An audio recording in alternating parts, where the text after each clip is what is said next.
Vince Lubben of Wireless World. And you've been with Wireless World. Have you done anything else? Yeah, I did. When I got out of college, I sold computers for a while, and then I sold medical equipment for a while. And then in 1995, I started selling phones out of the trunk of my car. Wow. Old bag phones. Yeah. Oh, wow. You okay. You really went into it. Yeah. Those things were serious. The old days. Yeah, I started in August. It was hot out, and I remember when I did the interview, my boss said, your quota's 12, and 12 phones a month. I didn't know if that was hard or not. I mean, that's a lot for those. Yeah, for those days, it kind of was. Well, I accepted the job, and then the day I started, he said, well, I got some bad news. I got an email.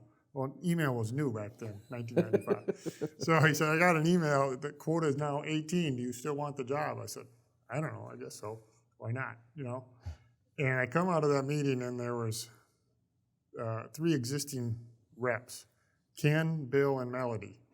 And it was just funny because they said, Vince, you should have been here earlier on because you could sell less and make more money.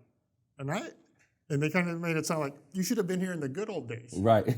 And you know what's hilarious about that is people now tell me that I got started at the right time. Those are the good old days. Yeah, those are the good old days. But they thought even older was the good old days because it was easier and the money was better. But so I didn't think it was that hard. I just didn't know any better. Yeah. So started on a Monday, and Friday afternoon I go to my boss. So what do I do tomorrow? And I'm an old farm kid, so I'm working 6 days a week plus doing chores on Sunday. And he goes, well, it's Saturday. You can have the day off. I said, well, can I try to do something? He said, well, you can grab a cardboard table and a canopy and a banner and go find a spot along 41st Street and see if you can sell some phones. And I said, okay, I'll try that. It's hotter than blazes, and I set up a little stand right in front of Shopko on 41st Street. And I'll never forget, I didn't really know much about it yet, but I was just putting myself out there, and Mark Graham pulled up in his convertible Mercedes, and I didn't know who he was, but owner of Bell Paper Box, and got talking to him, and he says, what are you doing out here? I'm trying to sell phones. I said, well, it's pretty impressive. You're working, trying to sell phones. Tell him more about it. And he says, well, I need 13 of them. Oh, wow. Can you see me on Monday? And I'm thinking, yeah, I don't got nothing else going on. So I got almost most of my quota in that first week, and I know it's been a good ride. I know they didn't like you in the office. Yeah. They probably, look at this guy coming in. But there's something to be said for that, which is showing up. Showing up with a good attitude. Yeah. Possibility thinking, yeah, for sure. Yeah, absolutely. And then so you made that big sale right out of the gate, got you going. What kept you in it? Because those months don't always pile up. Right. Yeah, they don't always pile up. But it was something simple enough that I knew I could do, and it was just a numbers game. I knew I could be persistent enough to win because before that I was selling medical equipment and computers. Both things got very complex, and I wasn't comfortable with it. Yeah. Cell phones are simple. Yeah. It just, if I call on enough people, I'm going to get enough yeses. Yeah. And that's what I did. I just focused those first 40 days making at least 40 cold calls a day, most of them in person versus, on the phone. Right. It's funny that you said that because I was a cell phone guy for a while. I used to run a few kiosks for a preferred dealer. And this was probably 2004 when it was a little bit of a boom, where they were kind of flying. And I remember this was such a great lesson for me in terms of sales. I've always been a bit quick, and so I had a sales spiel to die for. I mean, it was killer. I bet. And there was one older lady that came up one day, and there was actually a person that was kind of shadowing me, and they were, kind of standing there. And she gets the phone, and it was the Nokia 918 or yes, yes, the Nokia 918, yes. And so I was going through, and I was showing all the stuff, and I was like, and you could do this and this and this, and I gave her just the best spiel, and I wrote it all out, and then she just looks at me in my face. She says, you know what? You're a fast talker, and I don't trust you. I'll buy it from that guy. Really? And I'll be like, like I crumbled. I just crumbled into pieces, but it taught me just a valuable lesson in that I was more focused on my spiel than I was on the customer. The customer.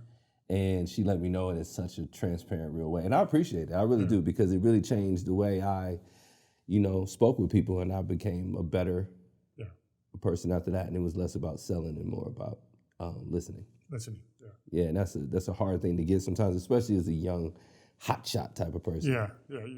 I've learned that lesson in a similar fashion before. So yeah, very true. Well, how did you navigate into ownership? Take us a little bit through that journey of how you get to that point, because right now, I mean, you're in 5 different states, 45 stores. 45 stores, more than I even thought. Yeah. So how do you get to that point? That's a journey. Yeah, it was a journey. So I worked for ComNet as an outside sales rep for a few years, and then in 1999, the end of 1999, I got the opportunity to start our first store in Vermillion, South Dakota. And then the beginning of 2000 is when ComNet Cellular became AirTouch, and then merged with some other companies, became Verizon Wireless. So that was the spring of 2000. And that all took effect on March 1. And my firstborn was born February 23. He was in intensive care. He's fine now, but it was in intensive care on March 1. And I opened up 4 additional stores that day, and 3 on my own, and then the 4th one in Sioux City with a partner named Todd. And I'll never forget that day. We went to Sioux City, drove down there with phones and a cash drawer and landline phones to hook up to do the calls and accessories. And we get there early in the morning, like 6 in the morning, to get set up because the store opens at 9. And we had to kind of set it all up because the previous people moved out the night before. And at 9:10, a customer walks in and wants to buy a car charger, and gives us 2 20s, and I think the car charger was $30 or something like that.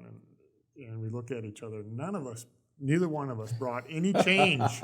So we're like, did you bring change? Like, yeah, like a bunch of rookies never did this before, and totally spaced off that we need change. So I remember going into my car, digging through the ashtray and finding all the change I could find to get this customer change back. And then one of us ran to the bank. But, just sometimes you fly by the seat of your pants. And we did.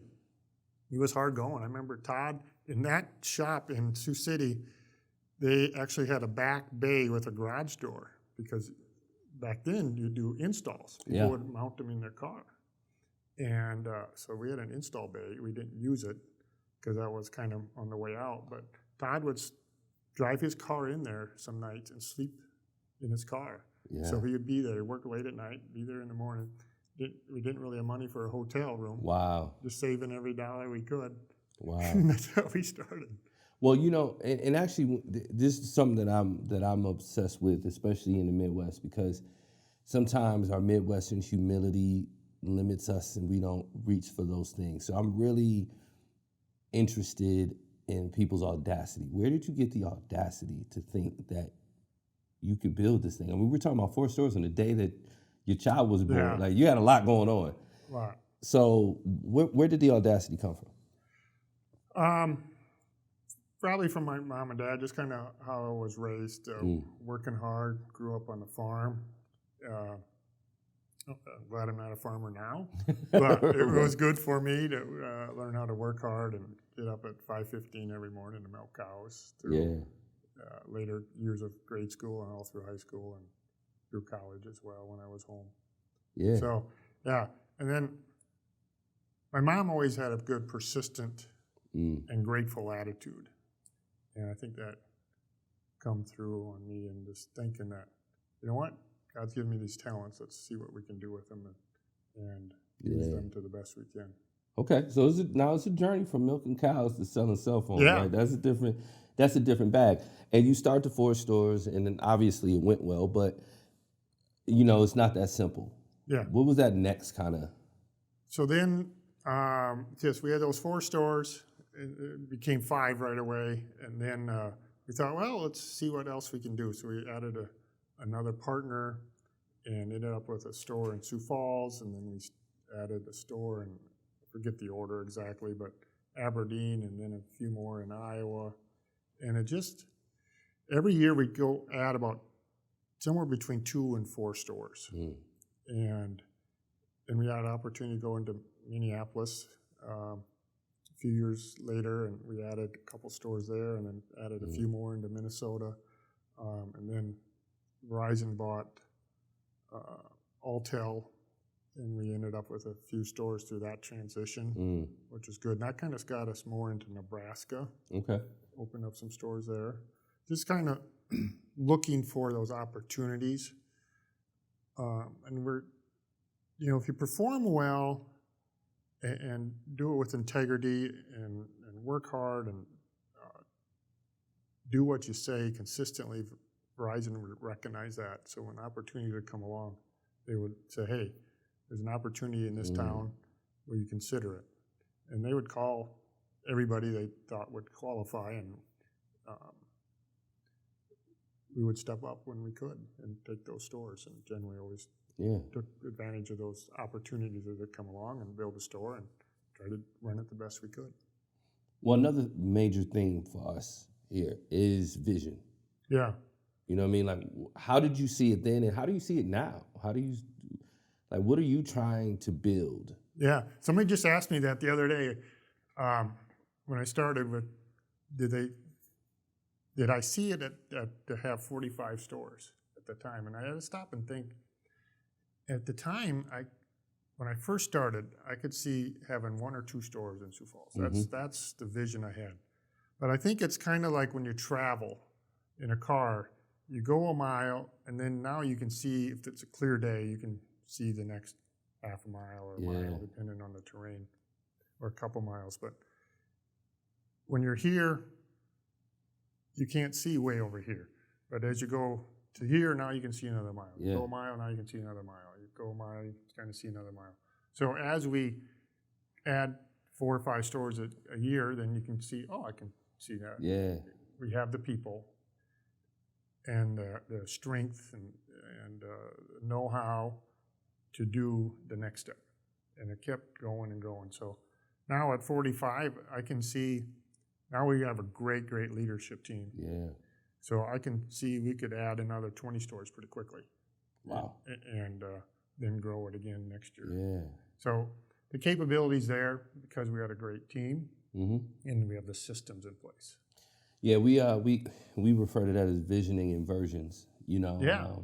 A lot of times when people think about a vision, they want to see every single nook and cranny, and even when they do, they get thrown off when things change. Well, things are always going to change, and so you got to switch to that next version, and you can't really dwell on what you saw. You got to acknowledge what you see. Yes. And it's just it changes. Yeah. And sometimes you go that second mile and there's a detour, right? Or a stoplight. That doesn't mean you got to stop, and then you figure it out and keep going. How do you think about that when you run into those obstacles and the detours? Because for me, we're weird in the way that I think we just have the attitude where every time we come into an obstacle, I just think, okay, there's a certain percentage of people that are not going to follow me past this point,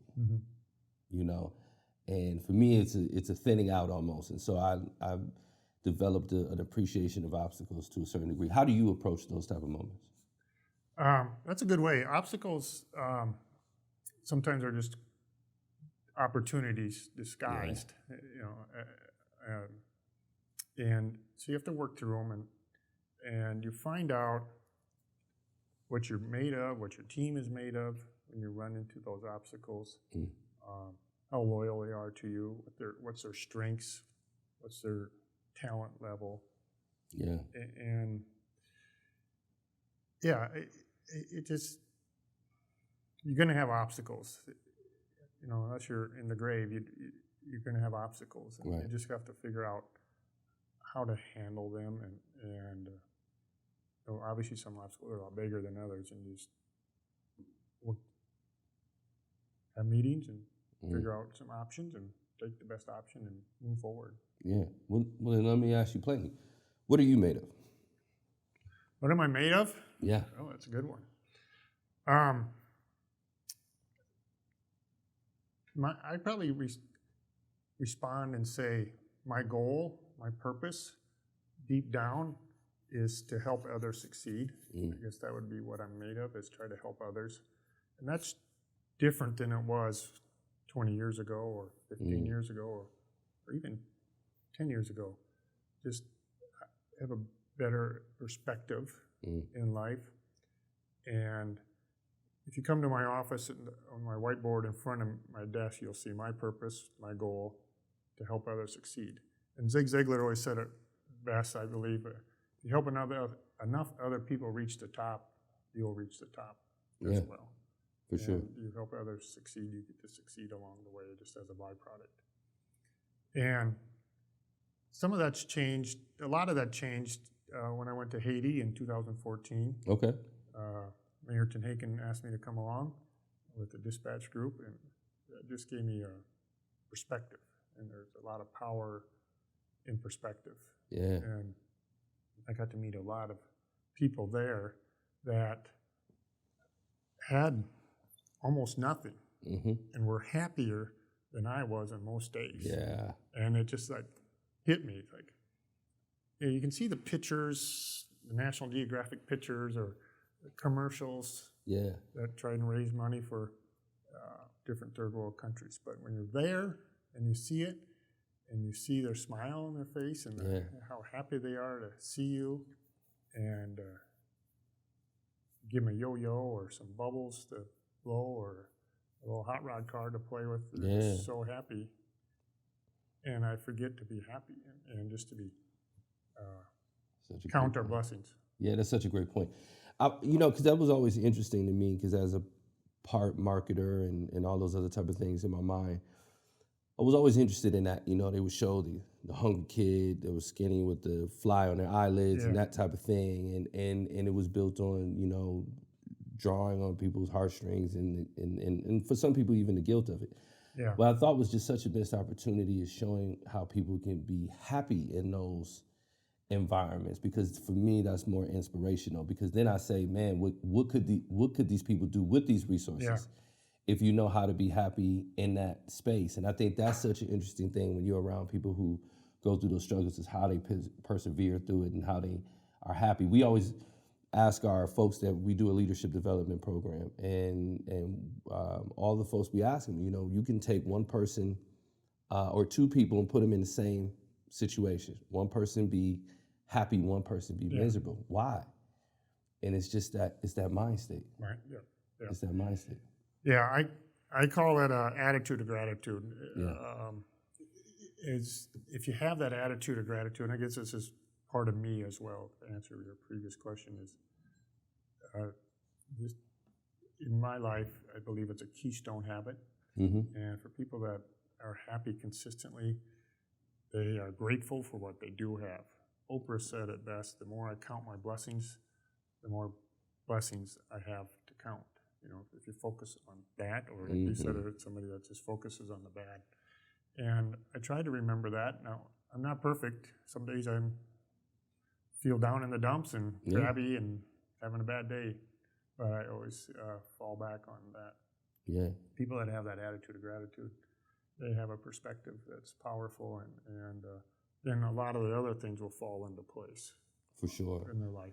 I've always been a person too that just believes that the more you give, the less you take too. Yeah. Because some people have that mindset that if I want, I have to take it. But what I've just found is that when I give, stuff shows up at the door. Oh, for sure. And you can't always explain it. Yeah, that was Amazon before Amazon, right? You put good vibes out there, you open it up, and good stuff is just there, and that manifestation, what fuels that for you? Because there's so many people out here, some that have, some that don't, that just cannot get there. And there's a lot of good reasons why they can't. There's a lot going on in the world to take you off of that. What keeps you on the truth? Keep going back to Haiti, generally, just to remind myself, and we've gotten to develop some great friendships down there with people. And it's just fun to go back and see them, and how what we're trying to do there to help others is making a difference. But it's going back there, and we were there in early January, just to have remind myself Yeah. of how fortunate or lucky, whatever term you want to use, that we were born in America. Because I didn't have a choice to be born in America. Mm-hmm. And those poor kids that are hungry and live 6 people in a little 2-bedroom house. Yeah. They didn't have a choice to be born in Haiti. Yeah. And I just have to stop and remember to thank God for what we do have. Man. Yeah. I remember I did a mission trip, and it was actually in Atlanta, and we went to a homeless shelter. Yeah. And we were in there, and we were sitting with all of these. Most of them were middle-aged men. And just those normal tropes of people who are homeless you have in your mind. And I came from the inner city of Buffalo, New York, so my family was poor for the all of those type of things. But you still think that way of if you're here is because you chose it, because you're lazy, and all those other type of things. Which I don't agree with. I used to. Yeah. I used to. But it's hard because everybody has their own set of obstacles, and we have our own set of God-given gifts and talents. And maybe some of them, if they were lazy, they could have had a job and don't, or they get a job and they don't try very hard. So there is a group of that. There is, for sure. There's people that have the gifts and talents but are just lazy and don't try. Right. They have a poor attitude. They can fix that attitude. It's not easy. But you can. But you can. There is another group of people that don't have the skill set. Right. Have some disabilities, whatever, and the cards have been stacked against them. And I've learned to have a lot more love, grace, and mercy towards those and try to help them versus to judge them, because Jesus did the same for me. Love me and not judge me. So there's a balance there to love them first, then what can I do to help? Well, this is what was eye-opening for me. We went and we were talking to them, and first of all, just who I thought they were as humans to begin with was different. People were computer programmers, or this person had this, and then whether it be an addiction, gambling, drugs, whatever, all these different challenges that really got people off mental health issues, whatever it is. And then they ended up in this particular space. But what really just clicked something for me is that at the end of the night, they made sandwiches, and then they took them outside to the folks who were homeless and weren't in the shelter. Really? And what that just clicked for me so clearly is just that, I am my brother's keeper, and no matter how little I have enough to give. Yeah. And that for me was just like, it just held me in with that perspective. I'm so glad that I got that earlier in life. Yeah.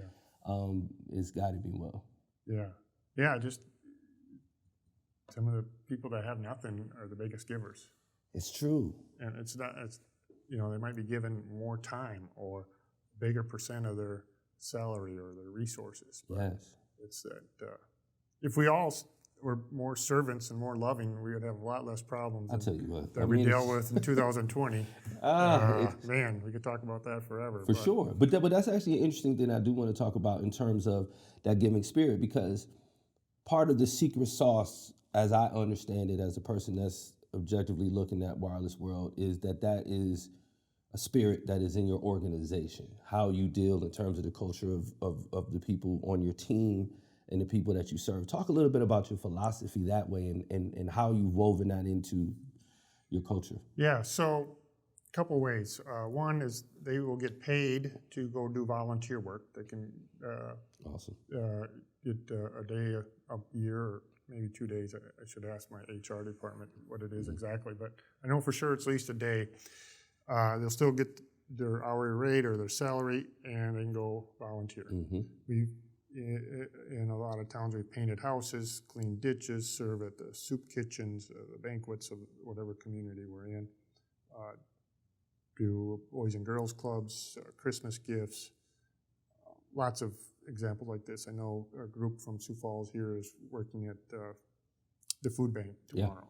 And so they can get paid for it. The other thing is they're incented to do it is we have a 10-month contest called President's Club. And our top salespeople can earn a free trip to somewhere warm, usually Mexico. Yeah.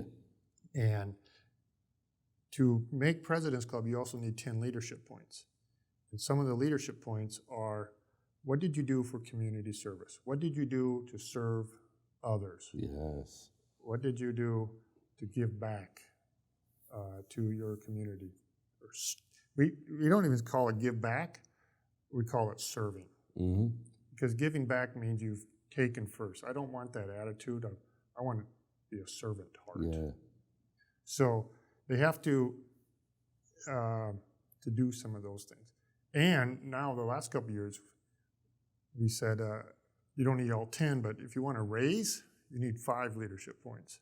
And that comes from good community service, Yes. serving others, reading books, or attending other self-help. My business partner is super. He's a book guy, heavy book guy. So when he heard about the book thing, Yeah.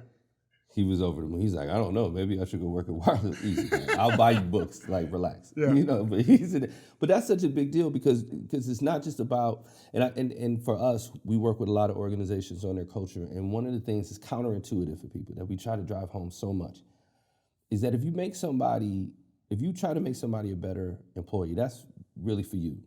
And even if you're successful, you won't necessarily make them a better person. Sure. If you make them a better person, you will always make them a better employee. Oh, absolutely. Yeah, You know? it goes hand in hand. Yeah, so we pay people to read books in our organization. Depends how long the book is, somewhere between $50 and $100 for you Yeah. to read a book and write a two-paragraph statement of what you learned in that book and what you're going to implement in your life and send that to your boss.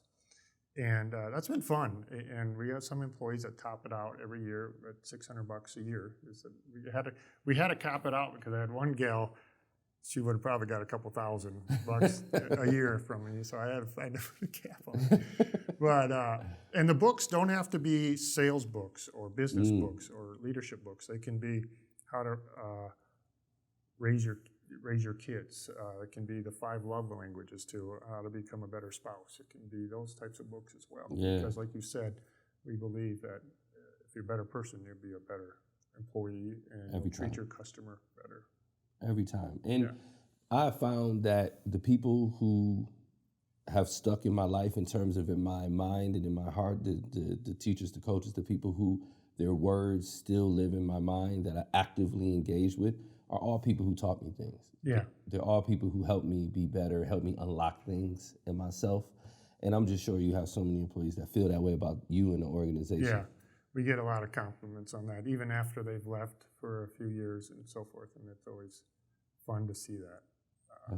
Yeah.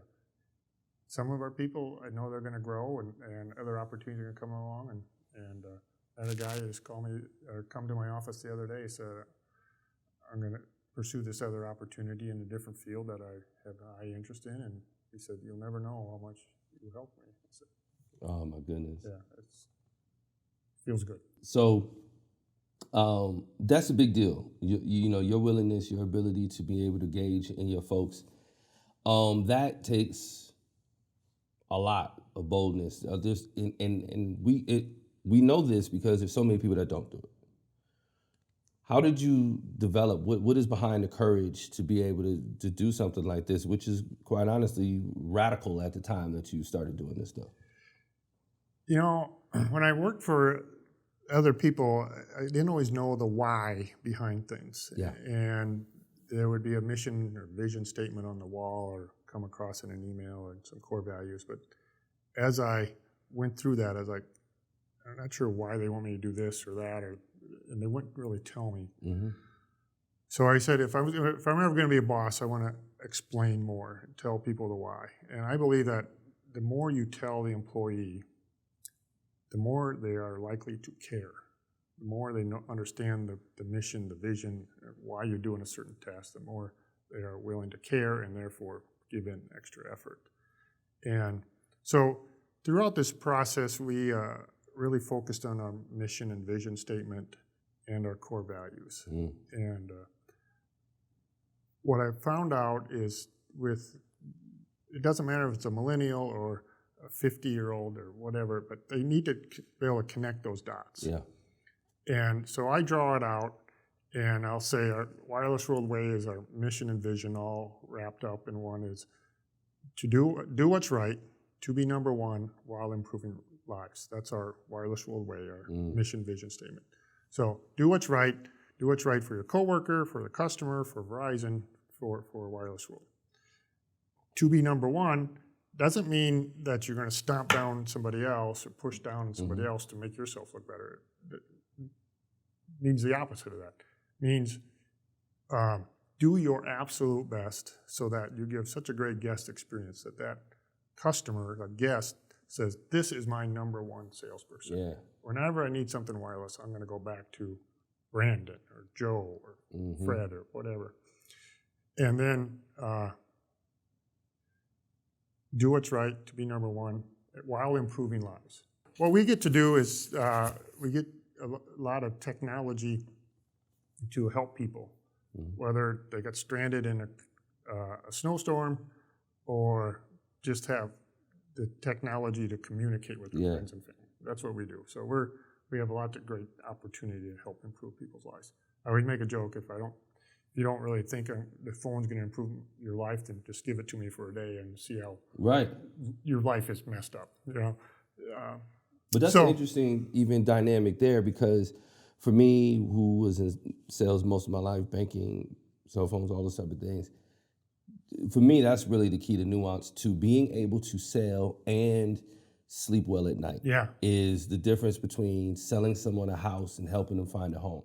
Yes. Between selling someone a phone and helping them be able to use it the way they want. To communicate, to connect. Yeah. Those for me are that perception is the difference between feeling good about what you're doing and just moving the thing. Yeah. So we have the Wireless World Way, and then underneath there we talk about our 13 core values. I won't go through them all because we're going to run out of time. But two of them that we focus on, one I already mentioned is attitude of gratitude. And the second one is guest experience is everything we are. And we have to understand that without the guests, we're nobody. We don't have a business. And then from there, the third thing down is connecting the dots is to their personal mission and vision or their goals, their dreams. Because we're all, as humans, what's in it for me? With them, what's in it for me? What are we going to do? What motivates them? So I always tell my managers, find out what your employees want. And our job is to help them get it. And then you have to show them how you connect the dots. So on down the things that they got to do, greet the customer, keep the parking lot clean. That's that first impression. Keep the store clean. Offer them all the things that we sell. So even greeting the customer as soon as they walk in helps them earn money so they can get the car that they want or pay off debt that they want. And when they do that, they're using our core values to keep them on the road and not in the ditch and reach our Wireless World Way. And it's a win-win. But sometimes you got to connect the dots from why do I got to clean the bathroom or clean the parking lot? And how does that go to help me pay off my credit card debt, which is their personal goal? So we draw that out a lot and connect those dots because as humans, sometimes we forget. We just get caught in our own short-term thinking. It's funny because everything, I just said all this stuff yesterday. Like, it's so in line. I just love it when I hear it because it's so great to hear in organizations because once you have adopted it and you can see how it works, it seems obvious. You're right. But it's just not for a lot of people. Right. But knowing why you're doing what you're doing is such an important component to doing it well. Yeah. Because otherwise they just show up and do a half of a job. Yeah, I know where you're going.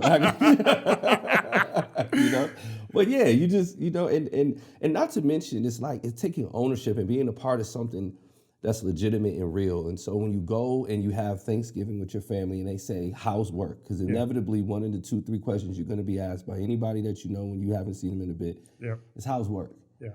And for that person to be able to say, I love it, or to be able to say, it's great. I love who I work with. Yeah. I love who I work for.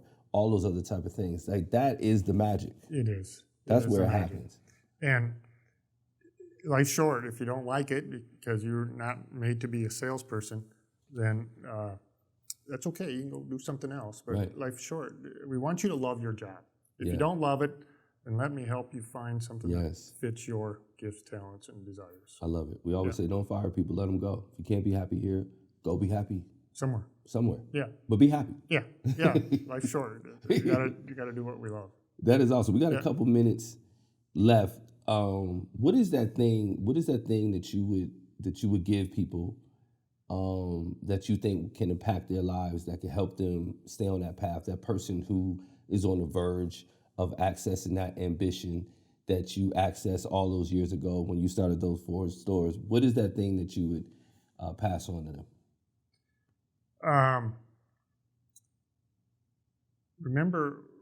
Remember perspective, and how fortunate we are. That attitude of gratitude is a keystone habit, and sometimes you have to push yourself, and then remember to be persistent. And for me, it was also remember my faith, all the things that God has done for me, and remember that it's going to be okay. I did a speech a few months ago after COVID hit to my staff, and it says, "I've seen the last page," was the title of my speech. And for me, as a Christian, I've seen the last page. I know how it's going to end. Mm-hmm. I'm going to go to heaven. I'm going to go see my mom that went there a couple months ago. And that's the last page. Yeah. So when you know what the last page is, it takes away a lot of the worries, the day-to-day worries. Now, am I still going to have lots of obstacles? Do Christians have obstacles and problems? Yeah.